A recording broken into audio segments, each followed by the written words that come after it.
Hola, buenas tardes. Estamos hoy aquí en este webinar que forma parte de una campaña del Consejo General. Tengo a mi lado a Sara y a Mónica, las tres somos vocales de óptica y acústica, y para nosotros es muy importante la cantidad de personas que habéis decidido compartir este mediodía con nosotros. Mirad, la salud del oído es un tema de la población que la población en general lo tiene cada vez de una manera más consciente, y en la farmacia sabemos muy bien de ello.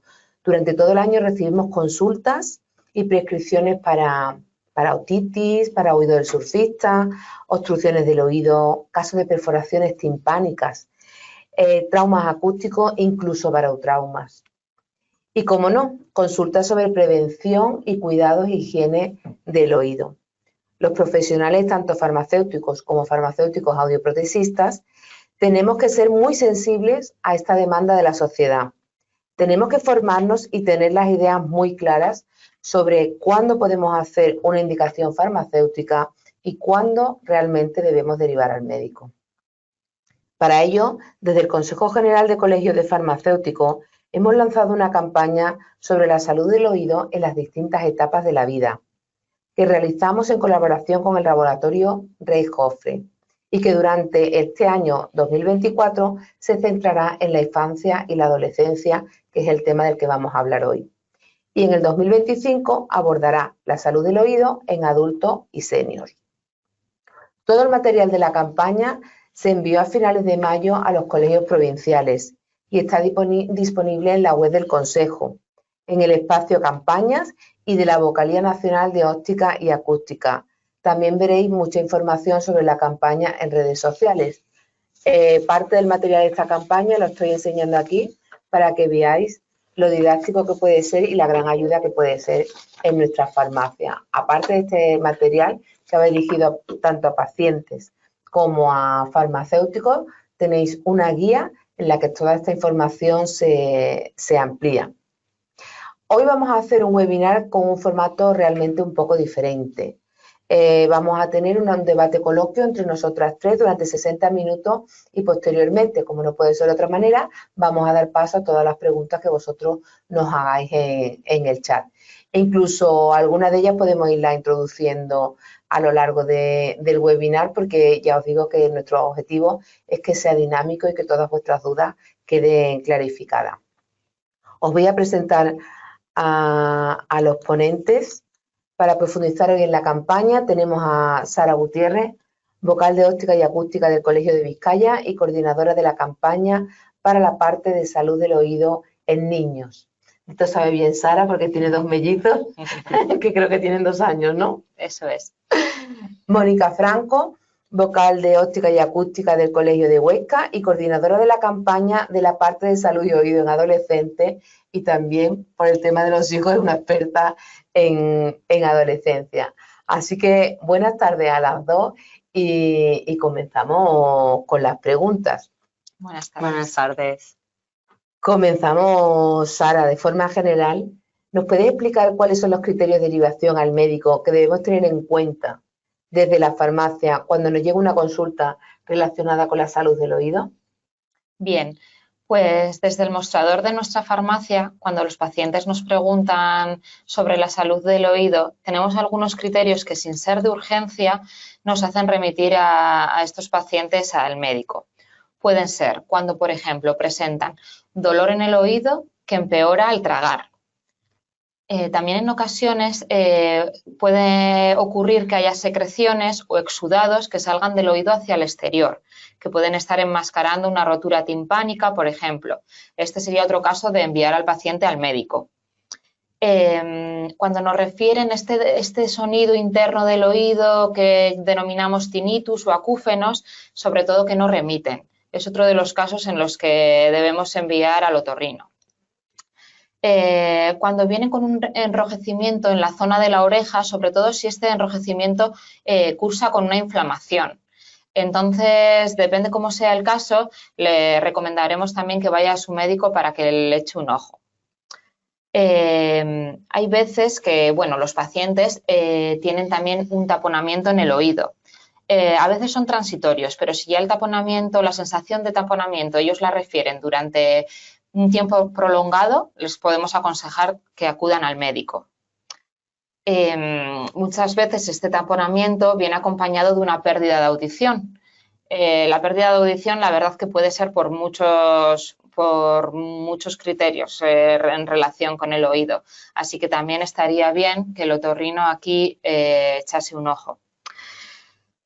Por otro lado, sobre todo, hablando de la infancia, que es lo que nos ocupa hoy, y la adolescencia, la presencia de un cuerpo extraño dentro del oído. En niños no será la primera vez que escuchemos que se han metido algo dentro del oído o puede ser incluso un insecto. Aquí recomendamos ir al médico. No, sobre todo, no intentar quitarlo en casa, ya que se puede introducir más al fondo y crear un problema mayor. Que esto también es bastante frecuente verlo en la oficina de farmacia.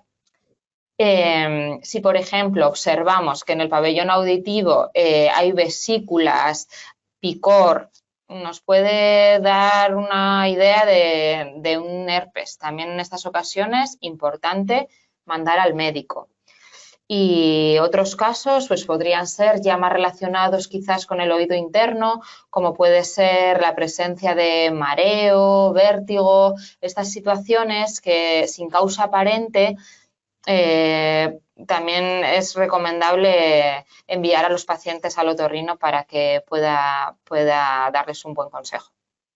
Bueno, nos ha quedado claro que desde luego el oído tiene unas derivaciones al médico muy concretas y muy importantes y que no debemos aventurarnos a hacer cosas para las que no estamos preparados.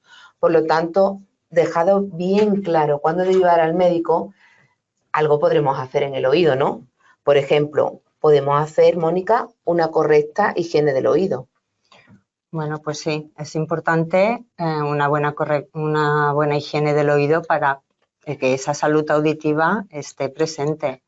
Entonces, lo que hay que hacer es, partimos de la base que el oído se limpia por sí solo, pero sí que es verdad que no todo el mundo produce la misma cantidad de cera, con lo cual debemos hacer unas recomendaciones y unas pautas de higiene. Lo que haremos será una limpieza a días alternos, unos 2 o 3 días a la semana.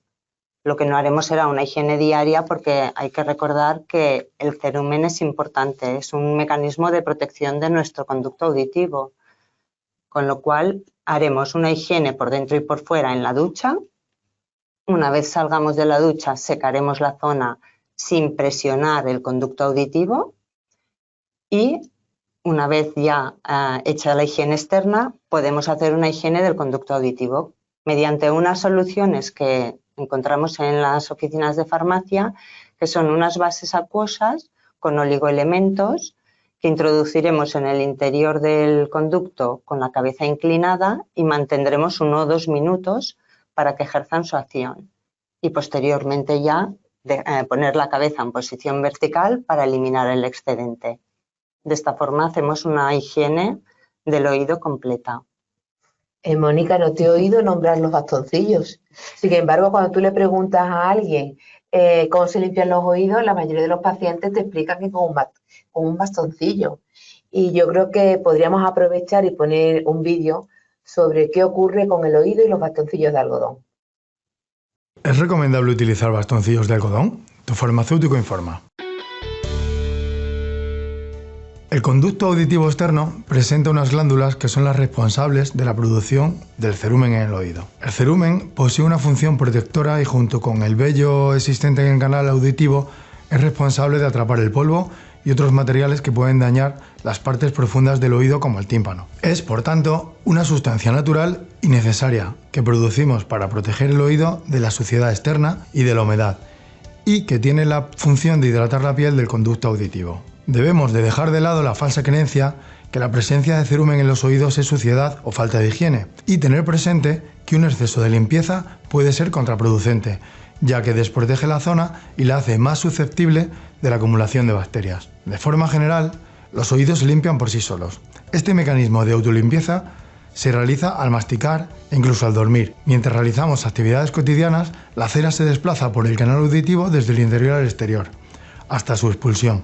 Los restos depositados en la parte externa del canal auditivo se eliminan con facilidad con la higiene personal diaria. Entonces, ¿por qué utilizar bastoncillos? El uso de bastoncillos de algodón como herramienta para la higiene y la limpieza de los oídos es uno de los errores más comunes que podemos cometer. Los bastoncillos no deben ser utilizados para limpiar el interior del oído, pues podemos dañar el canal auditivo externo, el tímpano y desplazar la cera al interior, pudiendo producir un tapón por compactación y que puede llevar asociado dolor, tinnitus e incluso infección. Una de las alternativas para la higiene habitual de los oídos de las que disponemos en la farmacia comunitaria son soluciones acuosas, normalmente en spray, formuladas con emulsionantes y disolventes que facilitan la eliminación de los depósitos de cera. De este modo, estamos previniendo la formación de un tapón. Este tipo de productos debemos utilizarlos cada 2 o 3 días y así no acumularemos mucho cerumen y permitiremos que exista una cantidad de cera suficiente para proteger el oído de agresiones externas. Recuerda, pregunta siempre a tu farmacéutico o audioprotesista de confianza. Te ayudaremos y resolveremos cualquier duda que tengas en el cuidado y la salud de tus oídos. Recuerda, ante cualquier duda, acude a tu farmacia y consulta a tu farmacéutico. Pues ya sabemos todos cómo nos tenemos que cuidar los oídos, cómo tenemos que hacer esa higiene de una manera general. Pero hay ocasiones en las que debemos de ser especialmente cuidadosos con esta higiene. Hay personas que tienen que hacer un cuidado diferente. ¿Cuáles son esos casos, Sara? Bien, pues me gustaría recalcar lo que hemos dicho hasta ahora, que no es bueno obsesionarse con la limpieza de los oídos. Sin embargo, sí que existen algunas situaciones en las que debemos extremar la higiene. Por ejemplo, en condiciones de trabajo perjudiciales, ambientes con mucho polvo, mucho humo o ruidos muy altos. También, por ejemplo, en niños o bebés de corta edad, sobre todo si tienen alguna enfermedad concomitante, como pueden ser tipo dermatológico o autoinmune. También en la práctica deportiva acuática conviene extremar la higiene en el uso de audífonos o de auriculares, sobre todo si ponemos el volumen demasiado alto. También tenemos que tener especial cuidado con nuestra higiene en estados fisiológicos alterados, como puede ser la presencia de un conducto auditivo demasiado estrecho o demasiado corto, personas que se han sometido a una cirugía previa, o en la presencia de perforaciones, piercings, pendientes en el lóbulo de la oreja. También hay un caso que tendríamos que tener más cuidado con la higiene de nuestros oídos cuando se utilizan ciertos medicamentos, como pueden ser los antibióticos en la infancia o en la adolescencia, o en los casos de aplicación de radioterapia en esta zona. Estamos hablando de medicamentos, aplicación de medicamentos en los oídos, pero ¿se puede aplicar las gotas en los oídos de cualquier manera o hay una forma correcta de aplicar las gotas en los oídos? Pues sí, hay unas pautas para realizar una correcta aplicación de estas gotas. Primero de todo, nombraríamos la seguridad, hay que saber que el tímpano debe estar intacto, que no veamos supuración a la hora de aplicar esas gotas. Y luego procederemos a coger el frasco y a temperarlo en lo que es las manos, para que la temperatura esté adecuada o más o menos igualada a la del conducto auditivo.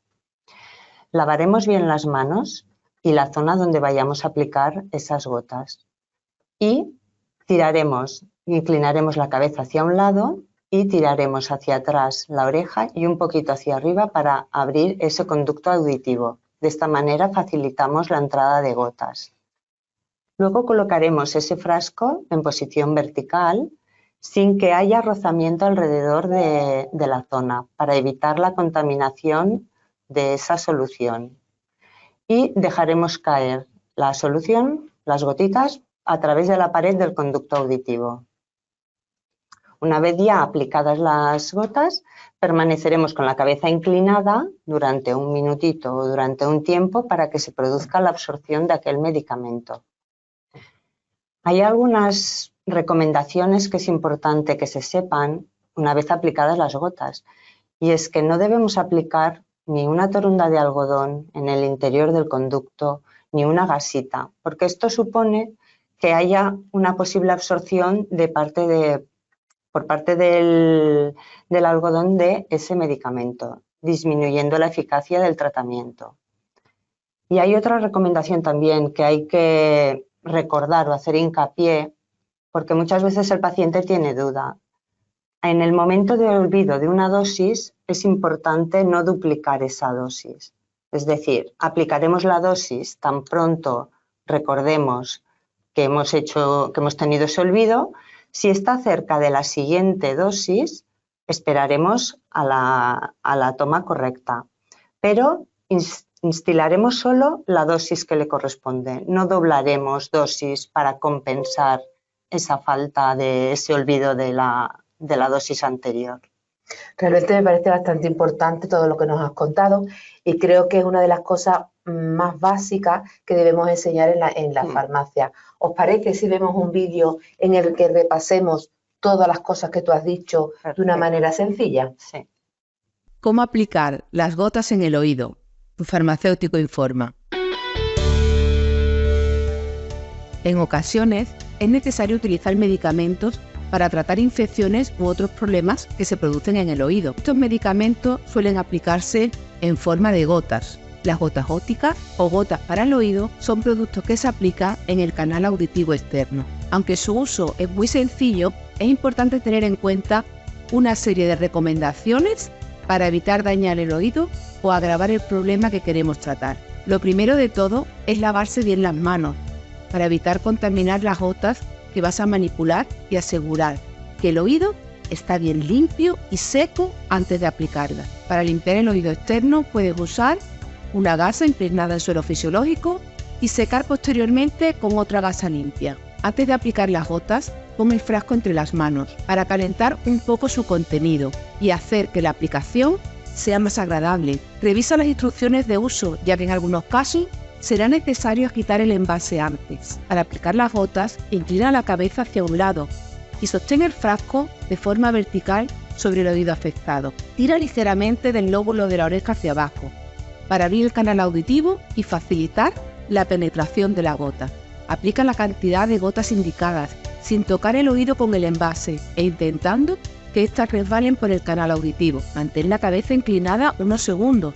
Puedes finalizar masajeando suavemente el oído para facilitar la distribución del producto. No debes ponerte algodones, gasas o tapones, ya que absorben parte del producto administrado. Siguiendo estos pasos sencillos, conseguirás aplicar correctamente, de forma fácil y segura, tus gotas ópticas. Recuerda, pregunta a tu farmacéutico de confianza. Te ayudaremos y resolveremos cualquier duda que tengas en el cuidado y la salud del oído. Recuerda, ante cualquier duda, acude a tu farmacia y consulta a tu farmacéutico. Estamos hablando del oído en niños y adolescentes. ¿Hay alguna diferencia entre cómo aplicar las gotas en niños o en adultos? Bueno, distinguiremos lo que son niños, lo que son bebés y lo que es adolescente adulto, ¿no? En niños, la forma de abrir el conducto auditivo será tirando de la oreja hacia abajo. En niños será tirando hacia el lado, hacia atrás y un poquito hacia abajo. Y en adolescentes ya es tirando la oreja hacia atrás y un poquito hacia arriba. Esta es la forma en cada edad de abrir el conducto auditivo para una mejor instilación de las gotas. Claro, con eso digamos ya que es para nota, ¿no? Esto Porque ya... si no nos acordamos, simplemente tiramos un poquito y el conducto auditivo se abre y la gota penetra. ¿Que queremos ser más exigentes? Hacemos todo lo que tú nos has dicho. Exacto. Si no nos acordamos, no pasa nada, no nos vamos a morir por eso. Sin embargo, sí que hay cosas que, bueno, no nos vamos a morir, pero sí debemos abandonar, que son algunas cosas que debemos abandonar para tener una buena salud del oído. ¿Cuáles pueden ser? Vale, hay algunos hábitos que tenemos instaurados en nuestra vida y no son buenos para nuestra salud del oído. como por ejemplo podríamos nombrar el uso de bastoncillos de algodón, que ya hemos hablado de ellos. Incluso nos encontramos que mucha gente viene a la farmacia pidiendo bastoncillos para el oído. Seguimos viendo que los nombran así. Bueno, pues estos bastoncillos de algodón no son recomendables para la higiene del oído. Después también evitaremos compartir audífonos o auriculares. Tampoco, ahora que parece que llega el buen tiempo, no debemos bañarnos en aguas estancadas. Estas aguas pueden tener muchísimos gérmenes que al final penetran en nuestro conducto auditivo, esto crear una infección, etcétera, etcétera. Y tampoco es un buen hábito el tema de los sonidos muy fuertes o el volumen elevado. Sobre todo ahora que estamos hablando de los adolescentes y los niños, me gustaría recalcar que el oído en los niños tiene unas condiciones especiales, unas peculiaridades. La membrana timpánica está muy inclinada y el conducto auditivo, la trompa de Eustaquio, es especialmente corta, abierta y horizontal, mucho más que en los adultos. Esto hace que las secreciones hacia la nasofaringe sean mucho más fáciles y les deja expuestos a unas infecciones que son muy usuales en la infancia. En los niños se lleva la palma las otitis. Entonces, dentro de las otitis podemos distinguir 3 tipos diferentes. Estamos ante la otitis externa, la otitis media o la otitis interna. Bueno, cada una lleva el nombre de la zona en el oído donde se produce, pero sin embargo, aunque compartan nombre, sus peculiaridades son distintas. Tienen diferentes tratamientos, lo ha provocado otro factor, que solo tienen en común el nombre.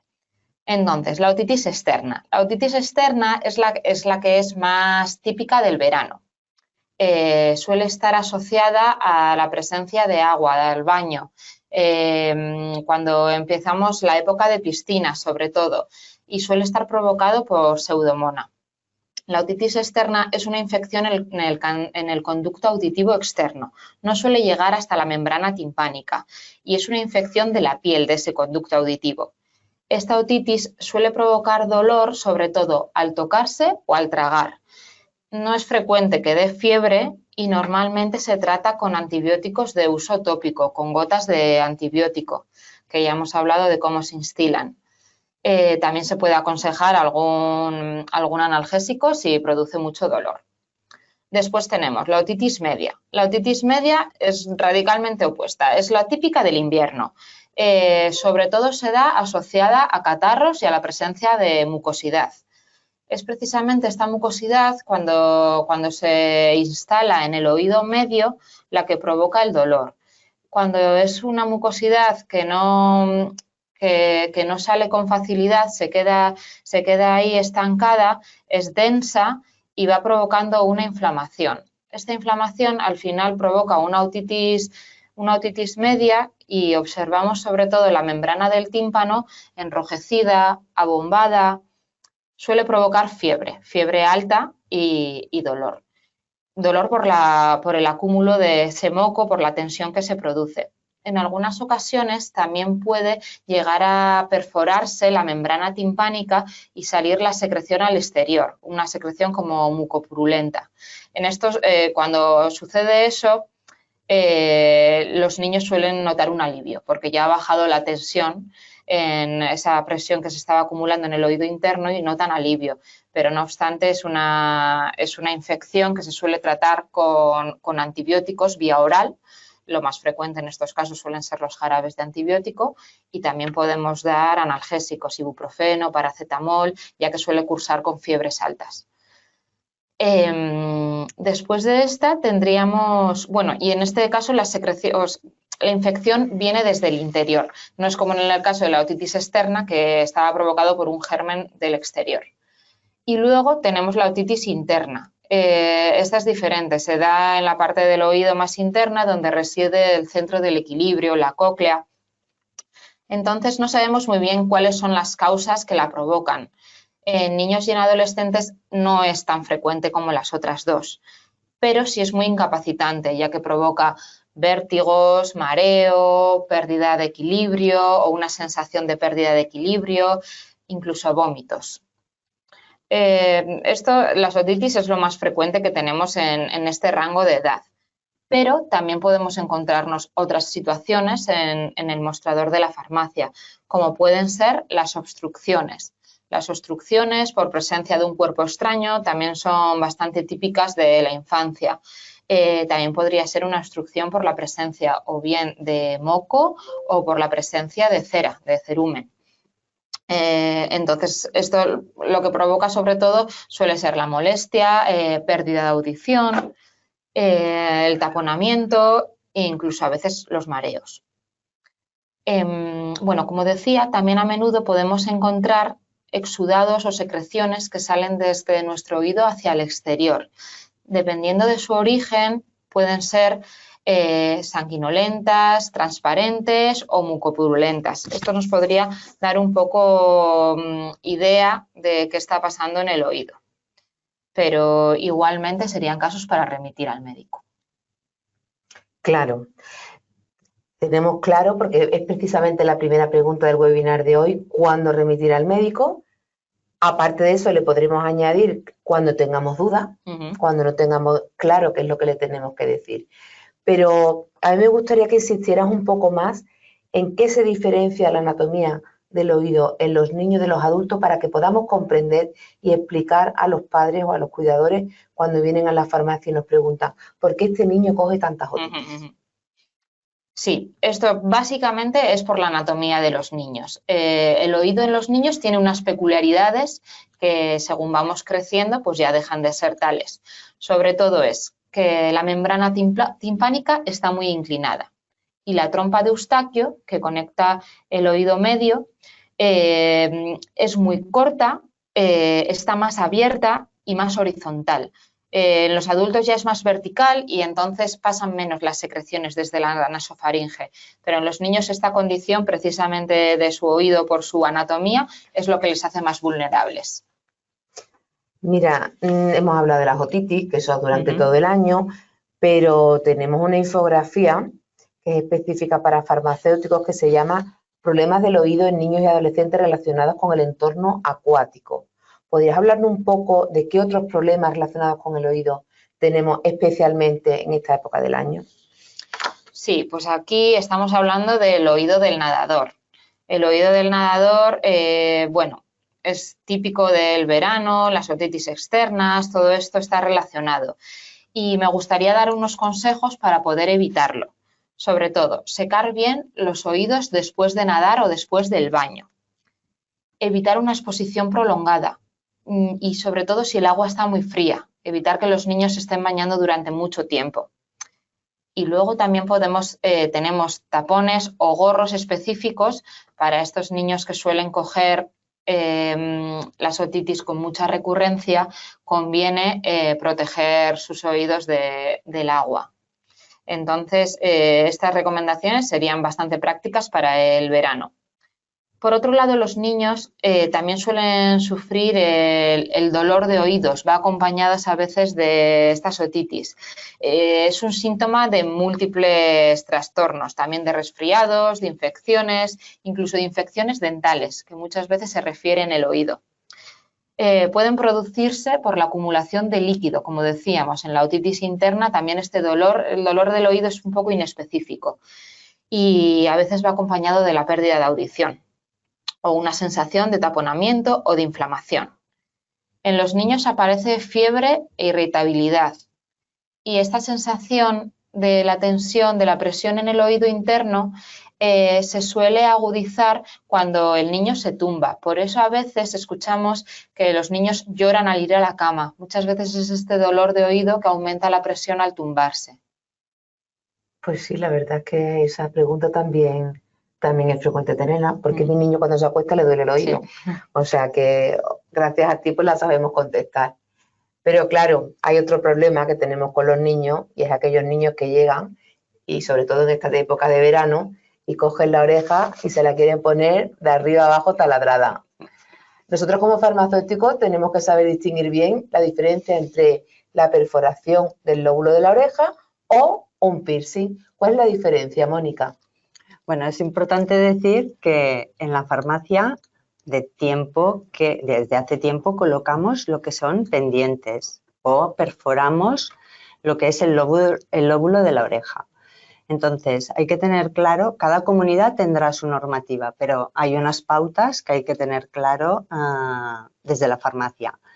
Cuando hablamos de perforación del lóbulo de la oreja o colocar pendientes, hablamos de que colocamos los pendientes en la parte inferior de la oreja, lo que es exactamente el lóbulo. El lóbulo de la oreja, debido a que la anatomía de la oreja puede ser diferente según la persona, pues hay que decir que habrá personas que se podrán poner un pendiente en el lóbulo y habrá personas que a lo mejor por su anatomía, porque tienen el lóbulo un poco más grande, podremos poner desde la farmacia 2 pendientes, ¿vale? Pero sí que hay que tener claro que en el momento en que perforamos lo que es la zona superior de la oreja, que hay cartílago, ahí ya hablamos de piercing, ¿vale? En cuanto al material que utilizamos para hacer esta perforación, ¿no? Utilizamos material que es acero de grado médico o bien titanio también de grado médico para aquellas personas que manifiestan alguna reacción alérgica a los metales. El piercing lo colocaremos en cualquier parte del cuerpo. Lo colocamos en cualquier parte, como puede ser la parte, como hemos dicho, a nivel de oreja, la parte superior de la oreja o en cualquier parte del cuerpo. Puede ser a nivel de mucosas o a nivel de boca o a nivel de lengua. Allí hablamos ya siempre de piercing. Todo lo demás. Claro, es evidente que piercing en la farmacia no se puede, se puede poner, pero sí que podemos aconsejar cómo cuidar, cómo limpiar ese piercing, tanto los del lóbulo de la oreja, que no es nada más que cuando notemos blandito, lóbulo. En cuanto notemos que algo está más duro, cartílago. Ya no podemos hacer nada en la farmacia.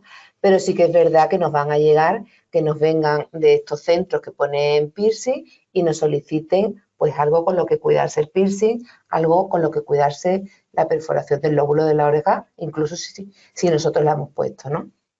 Bueno, pues sí, es frecuente, debido al boom de la colocación de piercings, es frecuente que haya dudas y que haya consultas tanto de piercings como de pendientes.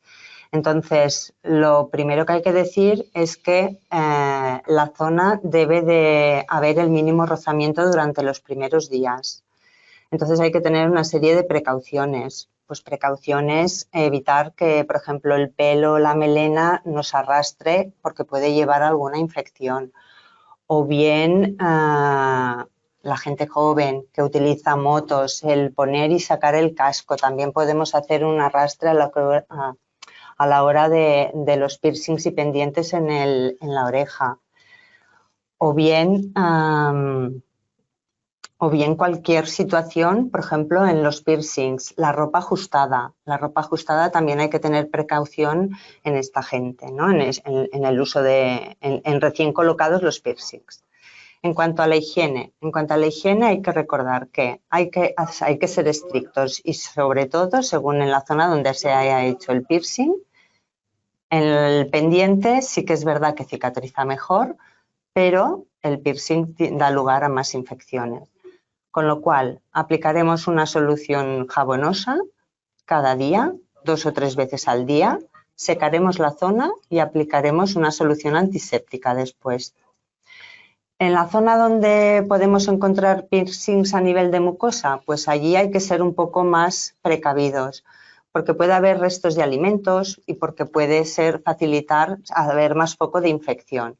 Con lo cual allí complementaremos esa higiene.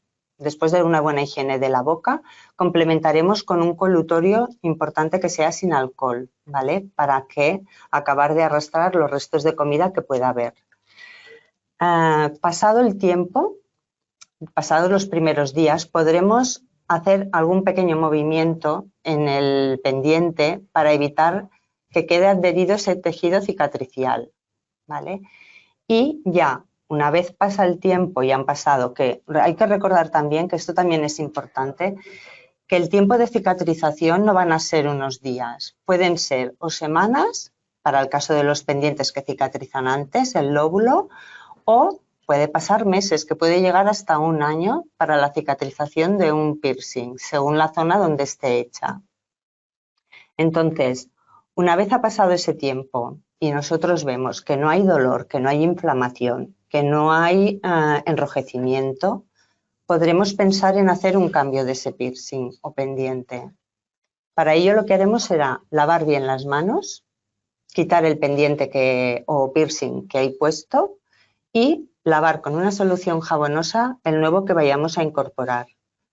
Y después aplicar una solución antiséptica en la zona y en el nuevo que coloquemos.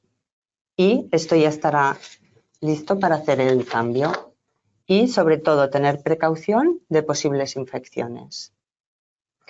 Bueno, vamos a dejar un poco ya los piercing y todo eso y nos vamos a ir de viaje, ¿no? Perfecto. En las últimas décadas venimos experimentando una explosión en el turismo de todo tipo.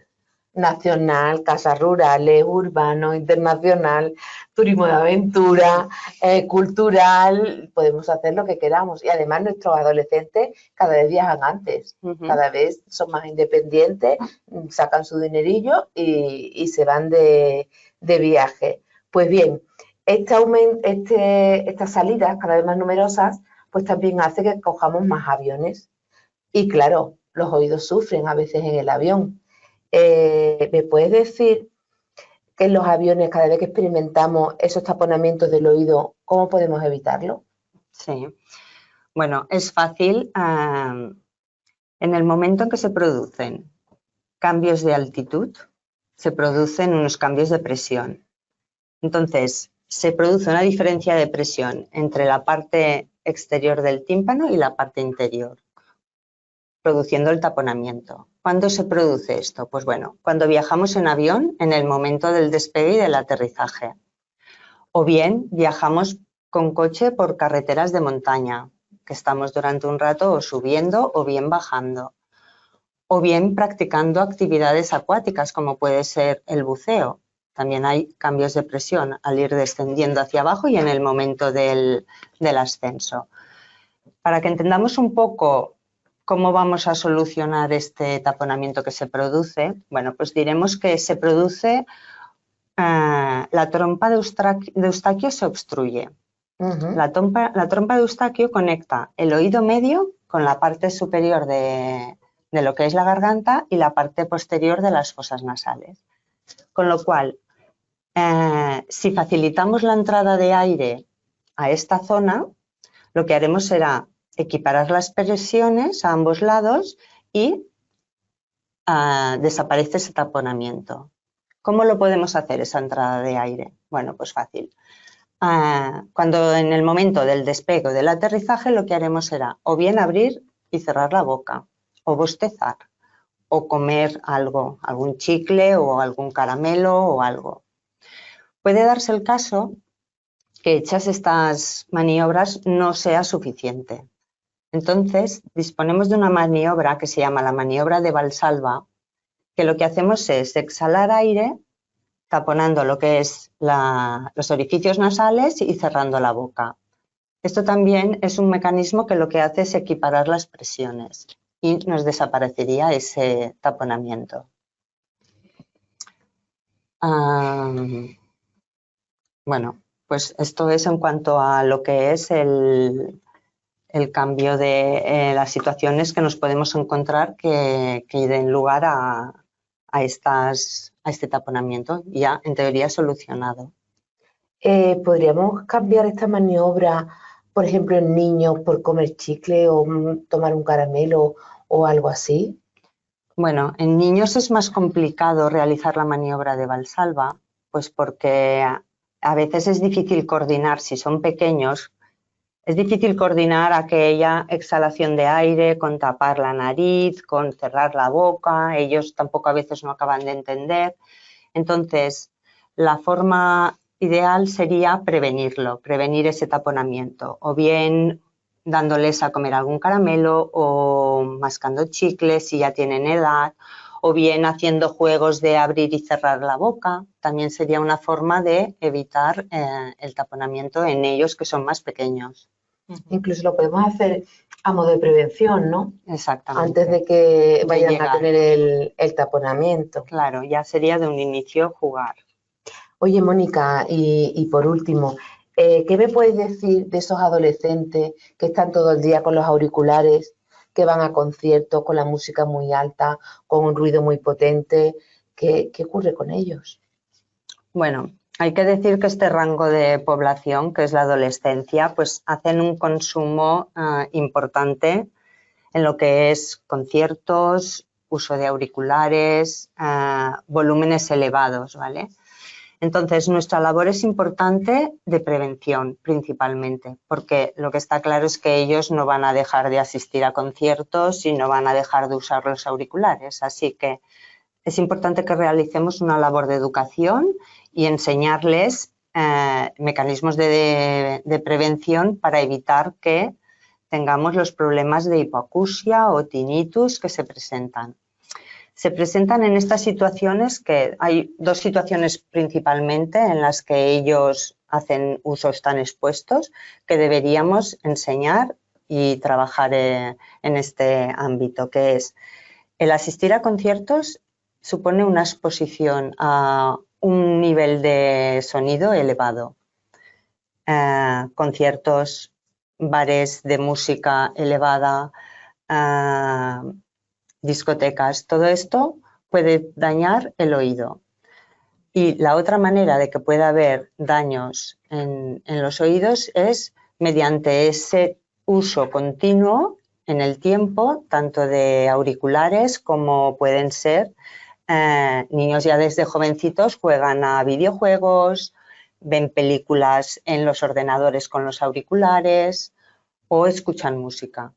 Entonces, hay que trabajar allí. Nuestra labor es importante, la de prevención, para evitar todo lo que son los problemas auditivos posteriores. Muy bien. Claro, estamos hablando de que utilizan los auriculares mucho más tiempo del que estamos acostumbrados, pero esto tiene una serie de consecuencias a medio o largo plazo, ¿no? Pues sí. Es importante decir que se produce una pérdida de audición. En esta pérdida de audición, principalmente lo que ocurre es que disminuye lo que es la comunicación con el exterior, se dan situaciones de estrés, se dan situaciones de insomnio, disminuye el aprendizaje, disminuye la falta de atención. Todo esto se manifiesta por esa pérdida de audición que se ha dado en esas situaciones que hemos nombrado anteriormente y vienen manifestadas como un trauma acústico. Ese trauma acústico, esa hipoacusia, encontramos dos tipos, que es la aguda, que es la que se da en aquellas situaciones de conciertos, niveles elevados de sonido, o la crónica, que se da en aquellas situaciones en las que utilizamos auriculares durante un periodo largo de tiempo, en horas y en días. Entonces, escuchamos volúmenes, pues, por encima de 85 decibelios, podríamos decir que ya nos va a dar un trauma acústico crónico. También puede darse situaciones en que haya una perforación timpánica, como es el caso de ruidos muy intensos en muy breve espacio de tiempo, como pueden ser disparos en gente, por ejemplo, que hace caza, o puede ser explosiones o incluso petardos en niños. Y también encontramos como consecuencias son los tinnitus, acúfenos, que son aquellas sensaciones auditivas en ausencia de una señal acústica simultánea. Es decir, oímos pitidos, zumbidos, que pueden darse o en uno o en los dos oídos. Unos minutos o durante espacios de tiempo como pueden ser horas o incluso cronificar estas situaciones. Con lo cual, el tinnitus, la mayoría de la gente que padece tinnitus, que es un 95% de la población, es ese tinnitus subjetivo que se da en estas personas que han hecho abuso de todo este tipo de exposiciones a ruidos elevados y prolongados en el tiempo. Mira, normalmente la edad del tinnitus, ¿verdad, Sara? Es a partir de los 45 años. Sin embargo, cada vez más tenemos en la farmacia personas que vienen a consultarnos tinnitus y nos creemos que es para el padre o la madre y sin embargo para el adolescente. La consulta es por los hijos. ¿Esto puede deberse a la cantidad de ruido que percibe el adolescente hoy en día? Bueno, hay que decir que el tinnitus es un síntoma que aparece normalmente a partir de los 45 años. Esto es un síntoma asociado a una edad, pero hay que decir que realmente hoy en día cada vez más hay gente joven con problemas auditivos, con tinnitus, con hipoacusias, todo debido a esta exposición que hacen durante tiempo, durante la adolescencia, incluso parte de la infancia también, con esos auriculares y con ese consumo de volúmenes altos. Es importante tenerlo en cuenta y es muy importante nuestra labor educativa en centros y de prevención. ¿Qué os parece si ponemos un vídeo sobre el tinnitus, sobre por qué aparece el tinnitus? Tinnitus o pitidos en el oído. ¿Qué debes saber? Tu farmacéutico informa.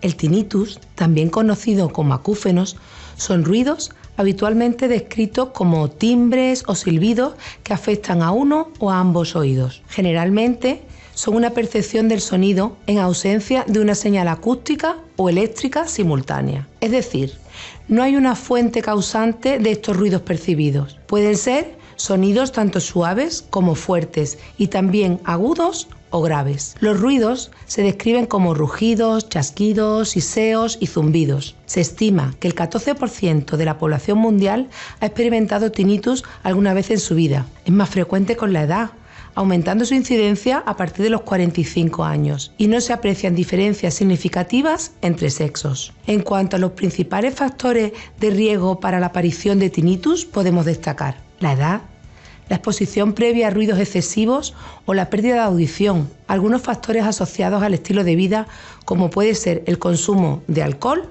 o tabaco, y algunas causas de tipo médico como diabetes, hipotiroidismo, migrañas y el uso de medicamentos ototóxicos, entre otras. Podemos hablar de 4 tipos de tinnitus: subjetivos, objetivos, sensoriales y somáticos. Subjetivos es la forma más común. Suelen estar causados por la exposición previa a un ruido excesivo y pueden durar entre 3 y 12 meses o permanecer toda la vida. Objetivos. Existe una causa como lesiones en vasos sanguíneos, contracciones musculares o trastornos en los huesecillos del oído. Sensoriales. Suelen estar asociados a la enfermedad de Meniere o a sistemas auditivos debilitados. Somáticos.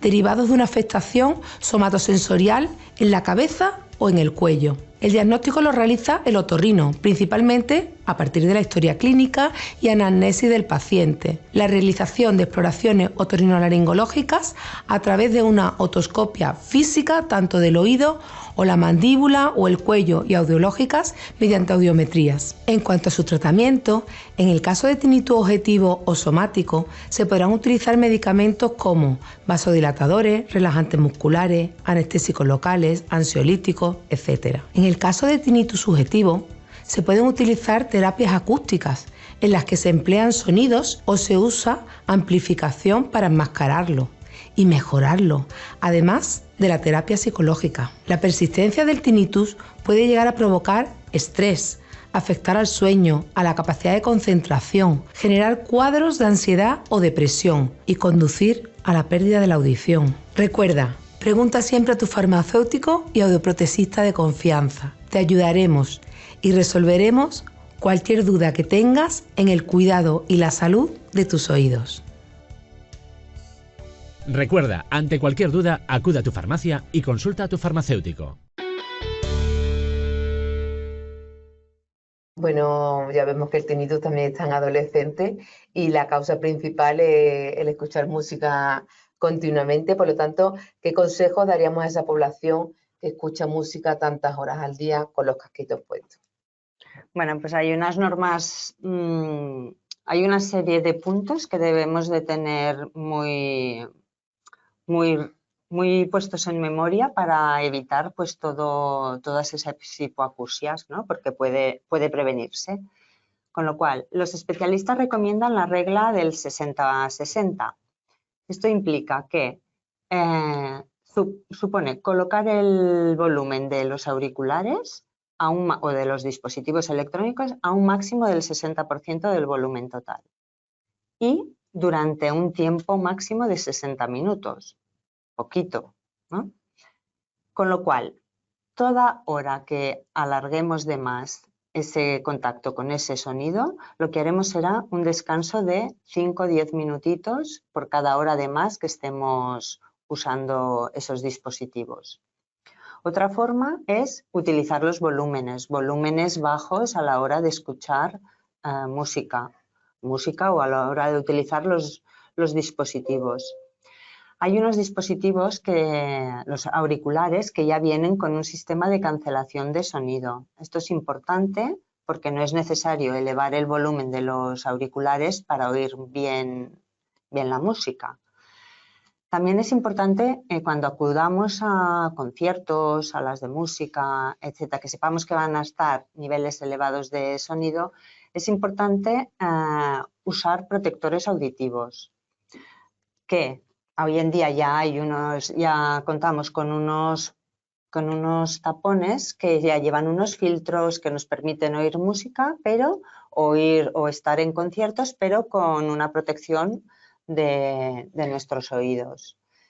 Y también hay una norma, hay un truco para saber si estamos, porque no sabemos si estamos a 65 decibelios o 85. ¿Cómo podemos tener de referencia que estamos a un nivel de sonido para salud auditiva? Pues bueno, en el momento en que nosotros tengamos los auriculares puestos, nuestro compañero de al lado no debe oír lo que nosotros escuchamos, ¿vale?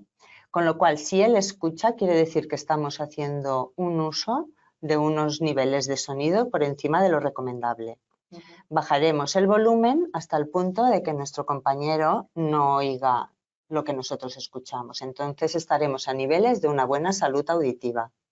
Es importante porque a veces no sabes, estoy escuchando música un poco alta, pero ¿hasta qué punto? Pues bueno, saber que nos puede servir de referencia el compañero. Bueno, una regla súper práctica, la verdad, y útil para el que tiene los auriculares y para la otra persona también, que descansa de lo que está escuchando, porque es que hay veces que oyes más ruidos externos que el que tú produces, mismo, que el que tú necesitas.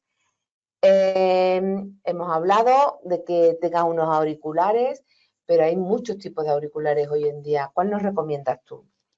Bueno, podemos hablar de auriculares, pero sí que realmente yo sigo haciendo hincapié en los puntos anteriormente enumerados, que son los de saber hacer un buen uso de todo lo que disponemos.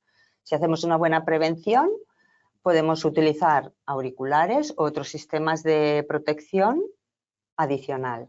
En cuanto a los auriculares, disponemos de dos tipos de auriculares, ¿no? Más o menos, o los más comúnmente utilizados. Hay unos en los que son los de botón, que son los que colocamos en el conducto auditivo, y en este caso tenemos la fuente sonora en el interior del conducto auditivo. Esto supone ya de entrada un incremento de entre 6 y 9 decibelios al volumen que nosotros tenemos puesto el auricular. En cambio, existen otros también, que son los de casco, que son los que salieron en un inicio, pero que ahora cada día están más actualizados y empiezan a usarse más. La diferencia respecto al anterior, que no quiere decir que estos sean la panacea, pero sí que es verdad que la fuente sonora la tenemos en el exterior, con lo cual no hay aquel incremento de sonido adicional. Y luego también hay que decir que hay un mecanismo de protección, que es un mecanismo adicional, que estos auriculares, tanto unos como otros, pueden disponer de cancelación de sonido. Entonces, la cancelación del ruido es una cancelación del ruido externo, lo cual supone que no elevemos ese volumen de nuestros dispositivos. Sí que es verdad que es fácil usarlo, que es adecuado usarlo en situaciones, pues, o bien que estás en biblioteca, que estás estudiando, que estás sentado, o en un banco de un parque, por ejemplo. Lo que sí que hay que tener precaución en el momento que debemos estar alertas a otros ruidos, como pueden ser en el momento en que estemos paseando o circulando por la ciudad, ¿vale? Porque hay que estar pendiente, pues, del ruido de coches, de motos o semáforos. Ahí habría que no llegar a utilizar esa cancelación de sonido. Luego, bueno, decir también que la OMS establece unos niveles de sonido, ¿vale?, que son adecuados, como pueden ser, para una buena salud auditiva recomiendan una exposición a 65 decibelios. Cuando estamos expuestos por encima de 85 decibelios podemos llegar a tener una hipoacusia o una pérdida auditiva crónica, y cuando estamos por encima de 100 decibelios podemos tener una pérdida auditiva ya inmediata. ¿Vale? Estos son los baremos que establece la OMS. Bueno,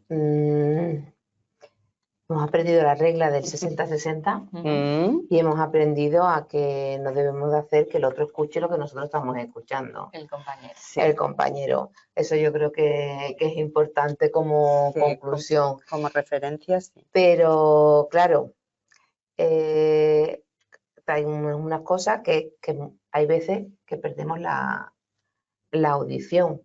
Y unas veces son de manera irreversible, pero ¿podría haber algunos casos que fueran reversibles?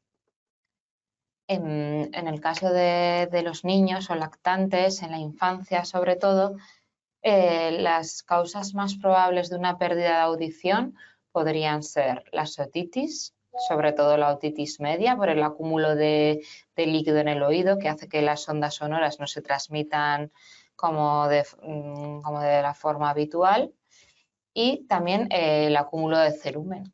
La cera en el oído, bueno, ya veremos también a continuación, pero en ocasiones es buena, pero también se puede formar un tapón. Esto también hace que no escuchemos como es debido. Ambos casos, como vemos, son reversibles. Es una pérdida de audición temporal, irreversible. Es una pérdida de audición conductiva. No se transmiten bien las ondas del sonido, o sea, no llegamos a escucharlas del todo bien. Luego podemos tener también la pérdida de audición neurosensorial. Esta es menos frecuente y suele ser irreversible. Estamos hablando de casos que se puede manifestar en una anomalía del conducto auditivo, una anomalía en el oído interno, o también en los nervios que transportan las ondas desde nuestro oído al cerebro. Esta puede ser genética, incluso aunque los padres no expresen esta sordera, ya que puede ser que cada uno tenga uno de estos genes. Ellos no se haya manifestado en ellos como sordera, pero en la herencia pues puede estar ahí. O también puede darse una pérdida de audición que o bien se detecta ya desde el nacimiento o puede verse más adelante en los casos en los que el embarazo la madre haya sufrido algunas infecciones, como puede ser la rubeola, el citomegalovirus, una toxoplasmosis. Estos casos estaríamos siempre ante una pérdida de audición irreversible. No son frecuentes, tampoco, bueno, no son habituales ver esto en el mostrador, la verdad.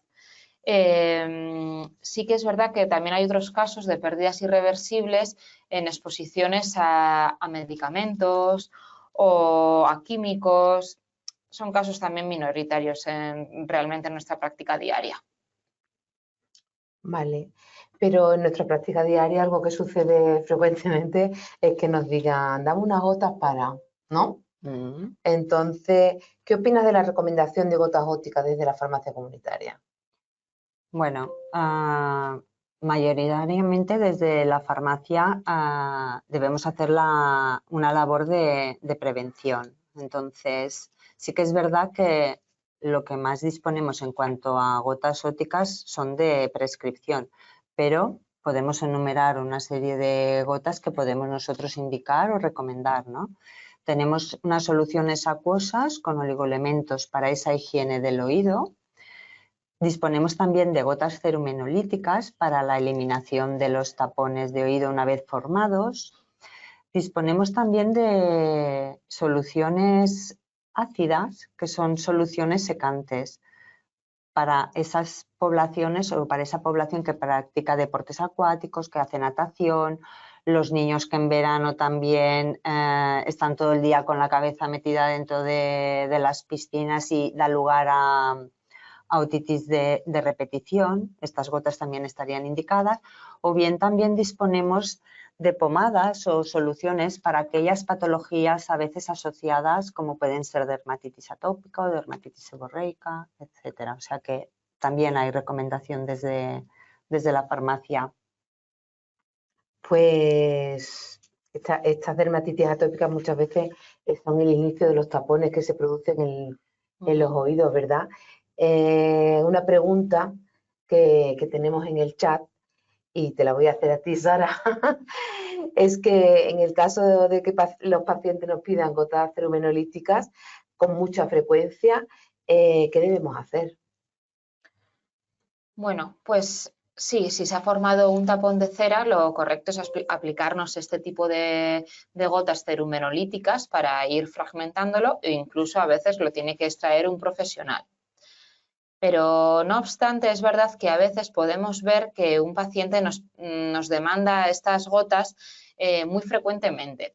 El tapón de cera se puede extraer, pues podría ser una frecuencia de cada 6 o 12 meses. Tampoco hay que estar extrayendo tapones de cera continuamente. Entonces, cuando ya nos vemos un paciente nuestro que continuamente nos está pidiendo este tipo de gotas, podemos sospechar que quizás no es un tapón de cera lo que tiene. Sería recomendable aconsejarle ir al otorrino, ya que podría estar enmascarando, pues lo que tú dices, una descamación del conducto auditivo externo, que no es una cera lo que se está formando, sino esas propias células que se descaman del conducto y le están ahí provocando ese tapón.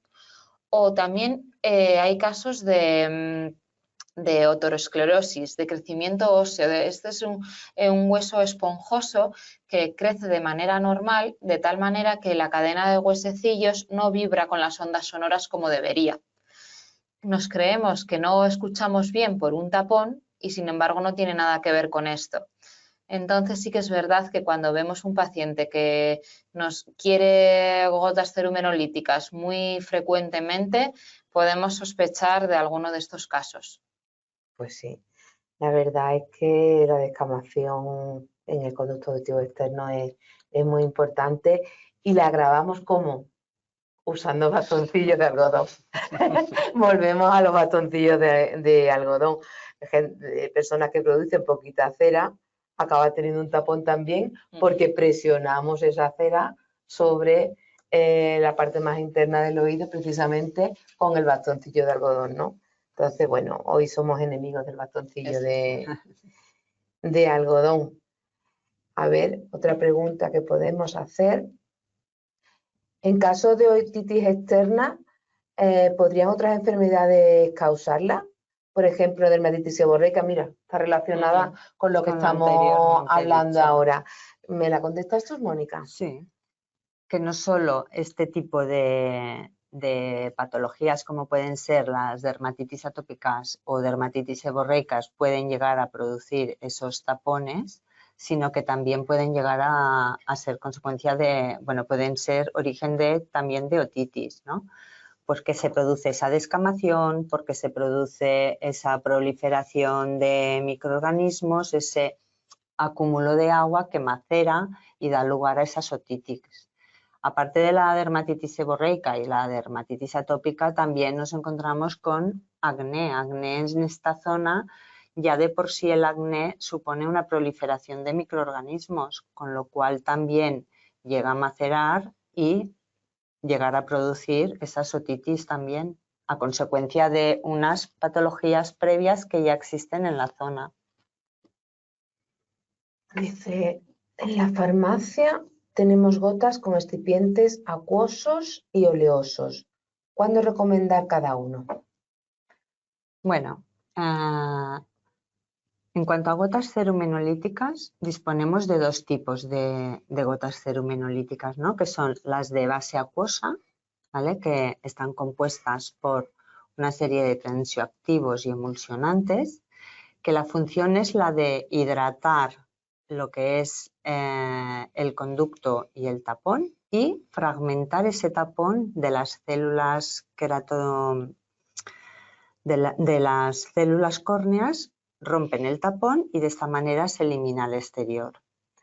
Encontramos en la farmacia preparados de este tipo que están en base de agua oxigenada con emulsionantes y con un pH adecuado a ese conducto auditivo. Y luego disponemos de otro tipo de gotas que son las de base oleosa.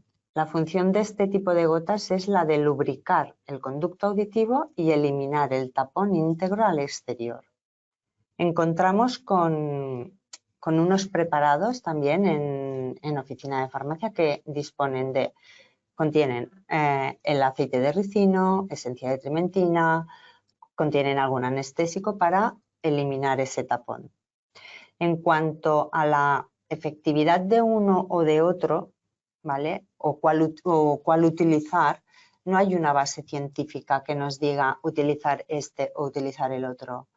Lo que sí que los de base acuosa, tanto para soluciones acuosas, tanto para la limpieza del oído como para la eliminación del tapón, son igual de efectivos que los de base oleosa. Vale. Yo creo que hay algo que no hemos dejado suficientemente claro.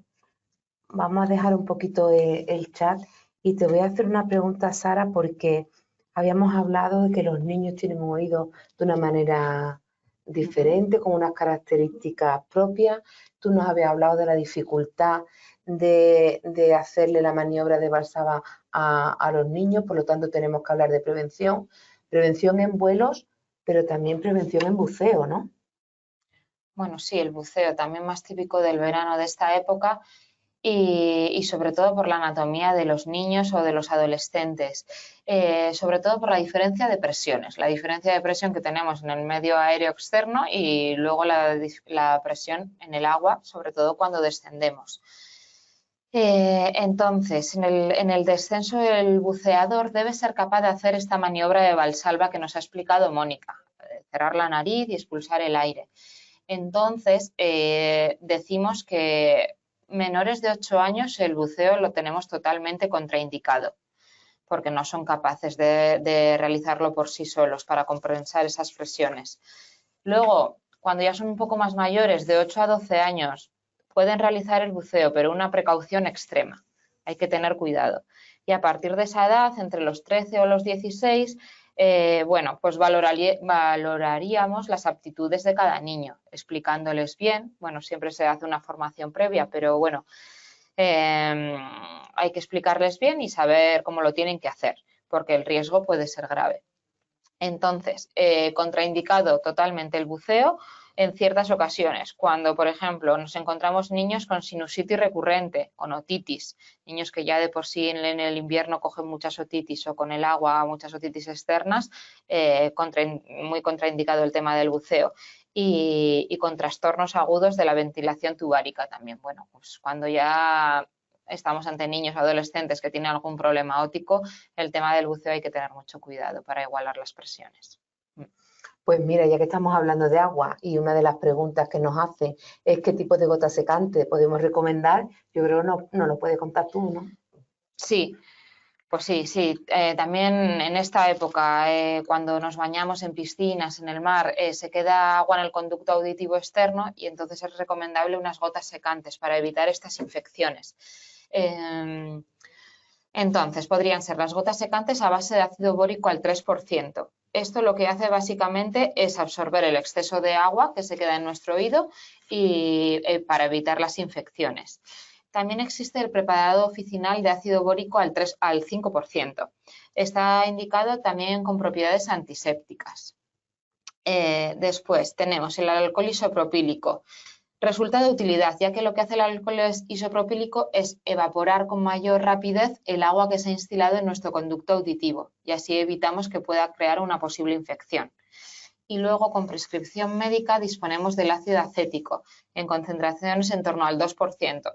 Este ya lo decimos con indicación médica porque tiene unas propiedades bacteriostáticas y bactericidas. Ajá. Entonces, estos son los preparados que podemos desde la oficina de farmacia ofrecer en los casos de presencia de agua en el conducto. Pues sí, la verdad es que muchas veces nos vienen prescripciones con el ácido acético a partes iguales con agua y eso no es un preparado galénico, luego necesita una prescripción como tú bien has dicho. Eso. Otra pregunta que tenemos aquí, yo creo que la hemos contestado, pero si aparece en el chat es porque la tendremos que remarcar, ¿no? ¿Por qué es necesario temperar las gotas antes de destilarlas? Bueno, hay que decir que el conducto auditivo tiene una temperatura corporal y lo que es la temperatura de las gotas ópticas es otra bastante inferior. Entonces, lo adecuado es atemperar esas gotas para evitar, primero, la sensación desagradable que hemos comentado a la hora de instilarlas, pero también porque a veces es posible causa de un poco mareo, vértigo, esa diferencia de temperatura, ¿no? De pasar de esas temperaturas de las gotas, que a lo mejor en verano puede estar más equiparado la temperatura externa con la temperatura corporal, pero sí es cierto que a lo mejor en invierno sí que la diferencia de temperatura es más importante. Entonces, ese choque de temperatura a veces puede producir esos mareos, esos vértigos que atemperando conseguimos evitar. Gracias. A ver. Habéis nombrado los mecanismos naturales de limpieza del oído. ¿Nos podéis ampliar la información? Sí, a ver, la presencia de cera o cerumen en el oído muchas veces lo vemos como una falta de higiene. Sin embargo, ya sabemos, después de esta sesión, que es un mecanismo básico del cuerpo como de autolavado. Nuestro oído produce una cera y también él mismo la va eliminando. Esta cera tiene una función que es importante, ya que encapsula los gérmenes que pueden venir del exterior y hace que no penetren en el oído. Entonces, podemos decir que el cerumen en nuestro oído tiene una función de defensa y también tiene una función lubricante, lubrica el conducto auditivo externo. Entonces, es un importante aliado para nuestra salud. Y la cera hace también un papel equilibrando el pH, el conducto auditivo externo. Sí que el problema viene cuando se produce demasiada cera o cuando nos afanamos en retirarla. Se produce una mala higiene, ya que queremos siempre tener una higiene excesiva, que ya hemos dicho que tampoco hay que obsesionarnos con eso. Entonces, cuando el cuerpo produce demasiada cera o nos afanamos demasiado en esta higiene, es cuando ya puede haber un desequilibrio y surgir un problema. Oye, Sara, el uso de antibióticos en general, pues ahí lo tiene que prescribir un médico. Perdón, hablamos de la necesidad de un diagnóstico adecuado, de la importancia de la adherencia. ¿Ocurre lo mismo en los oídos? Sí, pues al igual que en el resto del cuerpo, tenemos que tener mucho cuidado con el tema de los antibióticos, siempre con prescripción médica. No debemos guardar en nuestra casa restos de antibióticos de una toma anterior. Y desde la farmacia hacemos hincapié en el uso correcto de estos, el tiempo y la duración, ya para acabar con la completa curación de la otitis, tanto como para evitar resistencias en un futuro. Sí que es verdad que muchas personas empiezan el tratamiento antibiótico, bien sea con las gotas ópticas para las otitis externas o bien sea vía oral, en jarabes en el caso de niños, para curar una otitis media. Empiezan con el tratamiento y en 2 o 3 días, cuando ya no les duele, desaparece el dolor, lo abandonan. En la farmacia siempre hacemos mucho hincapié que el tratamiento antibiótico no es como una analgesia, que dices ya no me duele, no hace falta que lo tome. No, el tratamiento antibiótico tiene una pauta puesta por el médico y hay que cumplirla para que no nos remita otra vez la infección y para evitar las resistencias antibióticas. En fin, que a pesar de que el oído, que nos creemos que es algo externo y que no tiene que cumplir ciertas normas, realmente pues tiene que cumplirlas. Eso es así. Vamos a ver, ¿alguna pregunta más?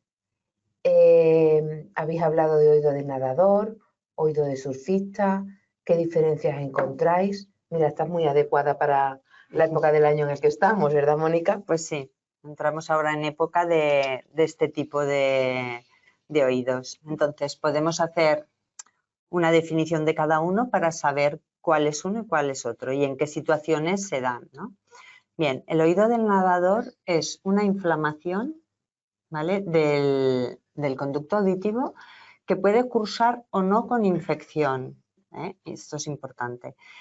Lo que ocurre es que se produce un acúmulo de agua, se estanca agua y entonces allí hay una proliferación de microorganismos que tanto pueden ser hongos como pueden ser otro tipo de microorganismos, bacterias o etcétera, ¿no?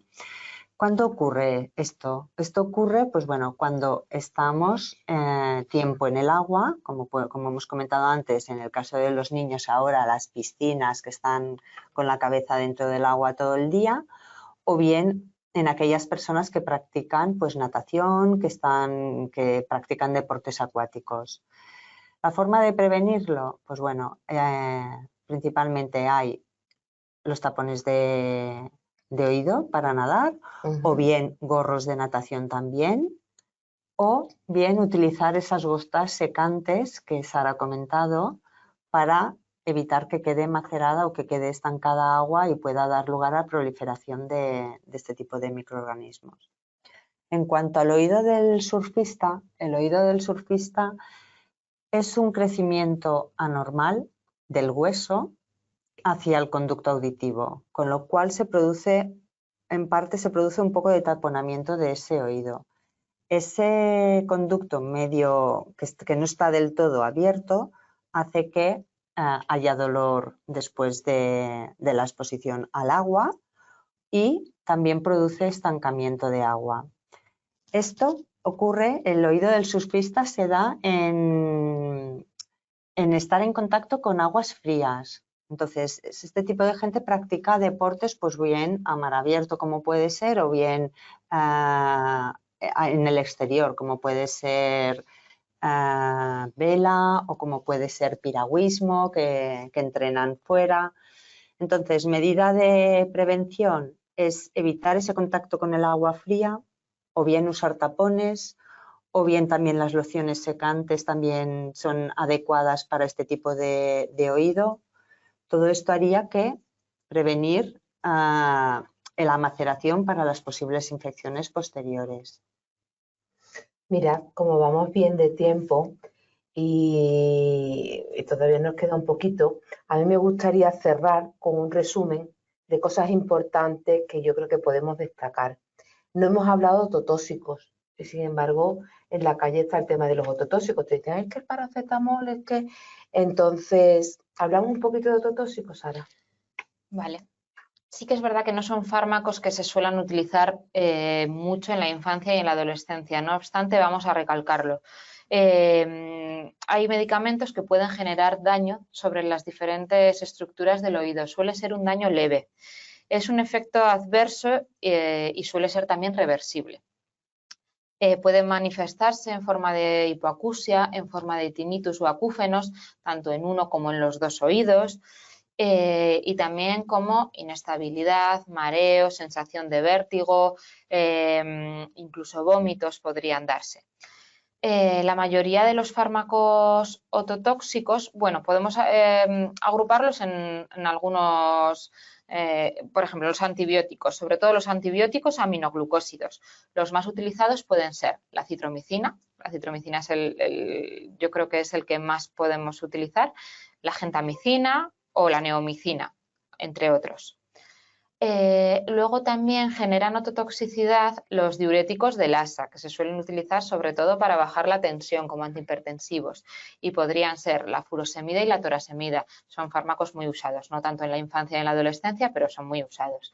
Luego también los analgésicos, los salicilatos y la codeína. Y la codeína también produce ototoxicidad.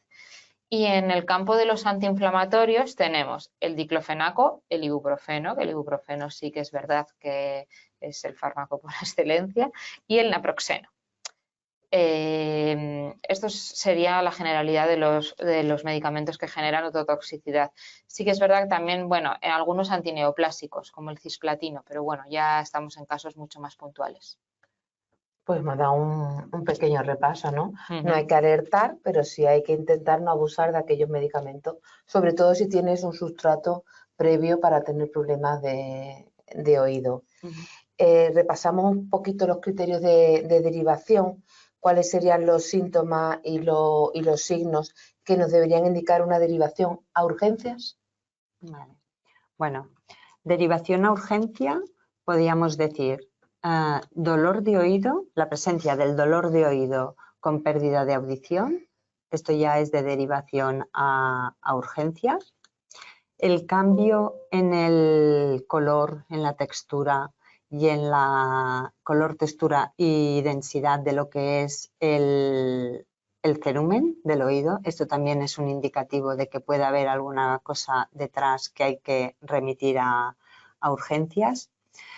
La secreción hacia el exterior, secreciones en el oído hacia el exterior que puedan ir acompañadas de fiebre, también nos puede indicar de alguna posible infección, también es de derivación a urgencias. Como hemos comentado antes también, la introducción de algún cuerpo extraño o como puede ser mismo en los niños porque se introducen jugando alguna cosa o bien por la introducción de algún insecto, que también es de derivación directa para no tocar, sino que son ellos quienes deben actuar.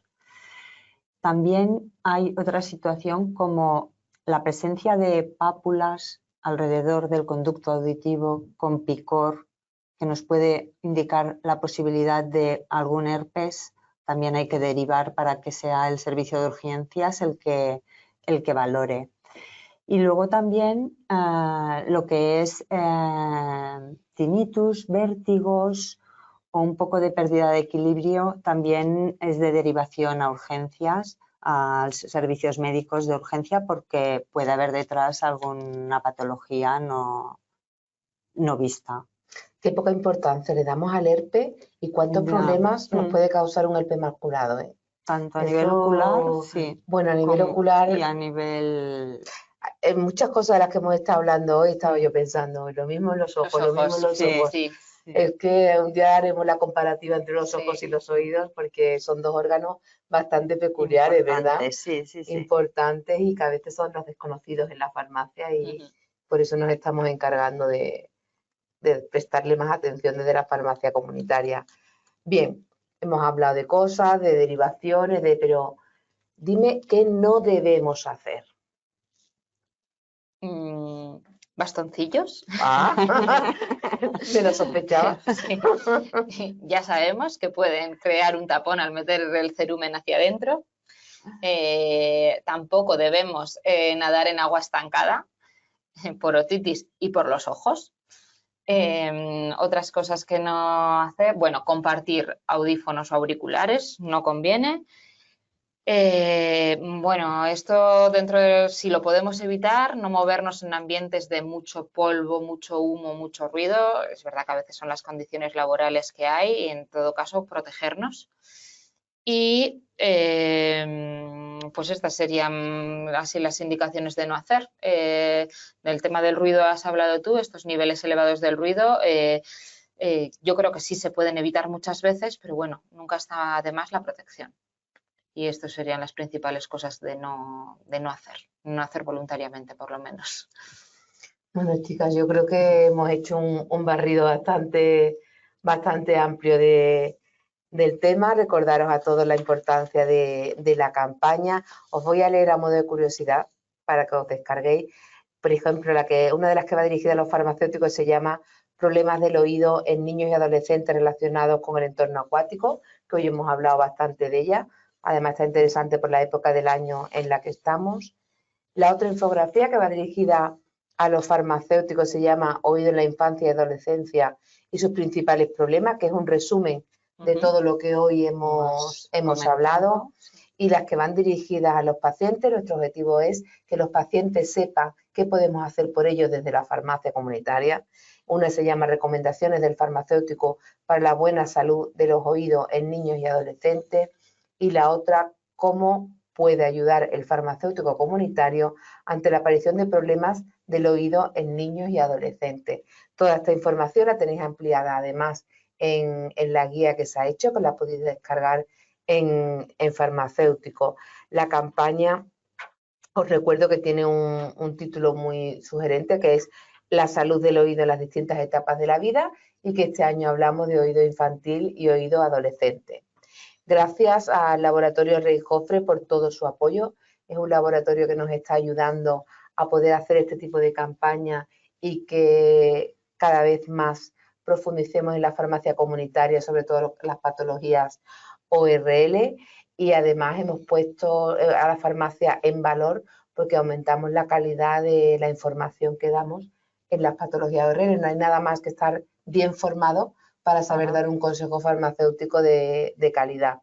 Nos formamos y además esa documentación permanece todos los años, vamos acumulando distintas informaciones que podemos consultar en la web de farmacéuticos. En general, en toda la web está toda la información, pero un resumen de todo ello lo tenemos en la parte de vocalía de óptica y acústica. Gracias, Mónica. Gracias, Sara. Y muchas gracias siempre a todos vosotros por estar ahí, detrás de la cámara, apoyándonos.